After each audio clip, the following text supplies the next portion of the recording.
नमस्कार, जय माता दी।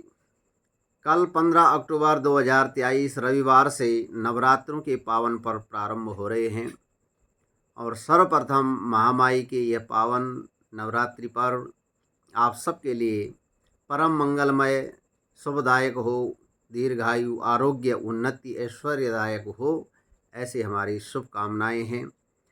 मित्रों, जैसे कि कई लोगों के मन में अनेक शंकाएं होती हैं, तो उन शंकाओं का कुछ विशेष उत्तर इस वीडियो के माध्यम से आपको देने का प्रयास है।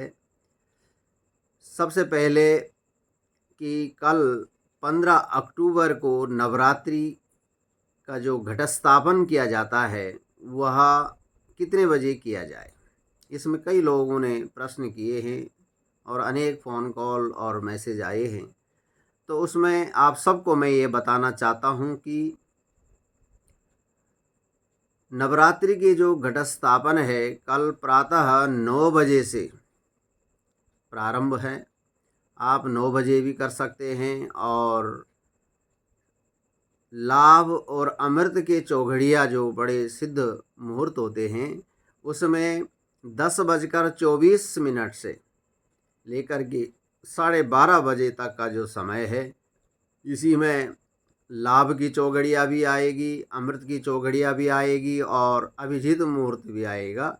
तो ये समय सर्वश्रेष्ठ है नवरात्रि के घटस्थापन के लिए और बड़े सुंदर ढंग से महामाई के आप सब विधिवत पूजन करें, अर्चन करें और महामाई को मनाएं, क्योंकि यह नवरात्रि के जो पावन पर्व हैं, सदियों से हम सनातनी लोग माँ की आराधना उपासना करते आए हैं। यह शक्ति यानी ऊर्जा शक्ति के जो है दिवस हैं, जिससे हम ऊर्जावान बने, शक्तिवान बने, सामर्थ्यवान बने। महामाया, जगदम्बिका, भगवती, महाकाली, महालक्ष्मी, महासरस्वती, ये तीनों देवियों का मिश्रित स्वरूप है माँ दुर्गा जी। तो महाकाली शक्ति ऐश्वर्य की प्रतीक है और महालक्ष्मी धन ऐश्वर्य की प्रतीक है और महासरस्वती ज्ञान ऐश्वर्य की प्रतीक हैं। और वस्तुतः इस मनुष्य जीवन में इन तीनों शक्तियों की आवश्यकता हम मनुष्यों को नितांत आवश्यक होती है। तो इसलिए सभी विधिवत अपने श्रद्धा और सामर्थ्य के अनुसार इस नवरात्रि के पावन पर्व को करें। इसमें सबसे बड़ी विशेषता यह है कि इस बार के नवरात्रों में कोई भी तिथि न्यून और अधिक नहीं है, यानी घट बढ़ नहीं है, सब बराबर पूरे नवरात्रि 9 दिन हैं। और इस बार नवरात्रि में क्योंकि मान्यता है कि महामाई जगदम्बिका भगवती अपने विभिन्न वाहनों शेर को छोड़ करके अनेक वाहनों से आती हैं। जैसा जैसा जिस नवरात्रि में जो वार से प्रारंभ होती है उसी वार के अनुसार वह वाहन महामाया का माना जाता है। तो इस बार नवरात्रि का जो पावन पर्व प्रारंभ हो रहा है रविवार से, तो रविवार का जो वाहन है, यानी रविवार सोमवार को जब महामाई की नवरात्रि प्रारंभ होते हैं तो महामाई का जो वाहन है वह हाथी माना गया है। इस प्रकार से श्लोक आता है कि शशि सूर्य गजारूढ़ा शनि भूमे तुरंगे गुरु शुक्रे चदोलायाम बुद्धि नौका प्रकीर्तिता।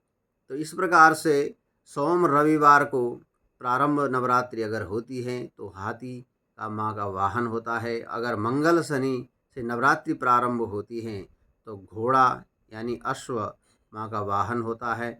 और गुरु शुक्र जब नवरात्रि प्रारंभ होती हैं तो डोली में माँ बैठ कर के आती हैं। और बुधवार से जब नवरात्रि प्रारंभ होती हैं तो नाव में बैठ कर के माता आती हैं।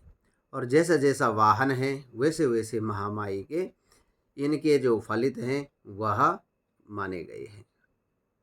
हाथी पर जब माता आती हैं तो बरसात यानी वृष्टि की मान्यता है कि वृष्टि अधिक होती है। इसी प्रकार से जब घोड़े पर माता आती है तो युद्ध की आशंकाएं बढ़ जाती हैं। नौका पर महामाई जब आती हैं तो सर्व सिद्धि सर्व कामनाओं की सिद्धि कारक मानी गई है। और इसी प्रकार डोली में जब माता आती हैं तो महामारी का कारक बनता है। तो ये सब विशेष योग हैं और इन योगों को हमारे ऋषि मुनियों ने एक प्रतीक रूप में माना गया है। और इसमें कई चीज़ें ऐसी हैं कि जो देश काल और समय परिस्थिति के अनुसार भी कुछ न कुछ इन योगों में परिवर्तन भी हो जाता है। तो इसलिए ज़्यादा कोई आशंकित और सशंकित होने की आवश्यकता नहीं है। हम तो विशेष करके ये मानते हैं कि सच्चे और हृदय से और शुद्ध भाव से, पूर्ण भक्ति भावना से माँ की जो आराधना उपासना करते हैं उनके लिए, क्योंकि ये जो योग हैं ये समस्त विश्व या संसार या राष्ट्र के देश के लिए, लेकिन प्रत्येक व्यक्ति के लिए ही अलग अलग होगा। जिसने जैसे भक्ति भाव से, जैसे श्रद्धा से माँ की आराधना उपासना की है उसको तद तद फलम प्राप्ति की कामना, उसका फल प्राप्त होता है। यम यम चिंतयते कामम तम तम प्राप्नोति निश्चितम।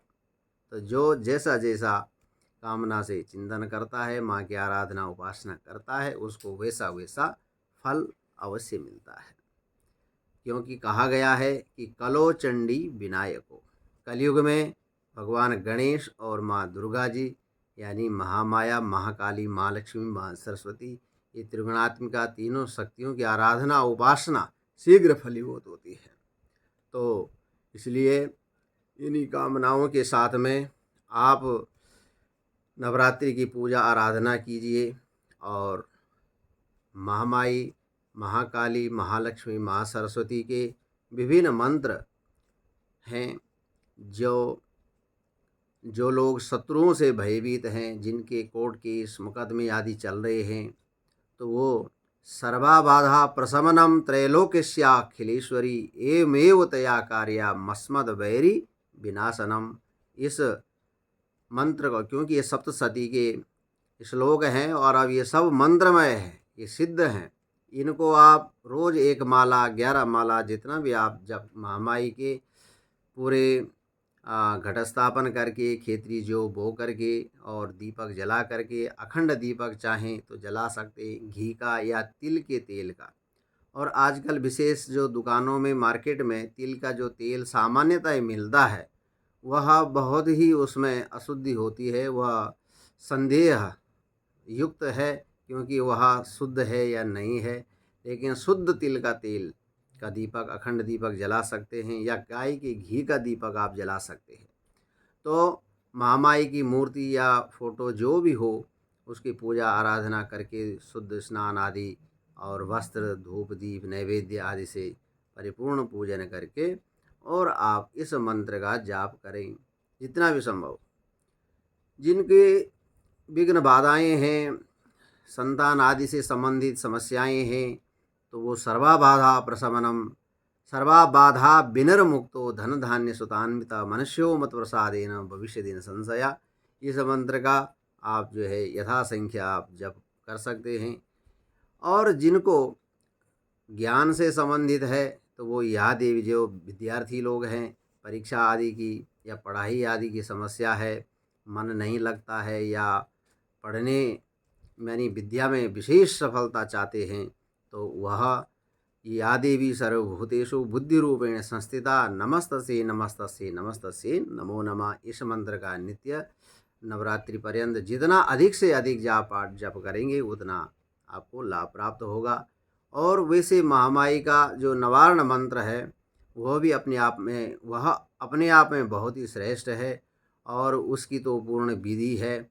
ओम ऐं ह्रीं क्लीं चामुंडाय विच्चे, तो यह ओम ऐं ह्रीं क्लीं चामुंडाय विच्चे, यह मंत्र जो है बड़ा सिद्ध है।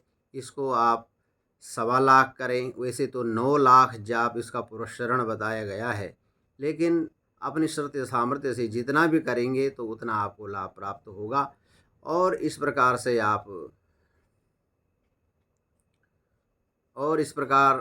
9 दिन पर्यंत, यह नवरात्रि पर्यंत यह पूजा आराधना करें और महामाई की कृपा आप सबको प्राप्त होगी, ऐसी हमारी शुभकामना है। जय माता दी।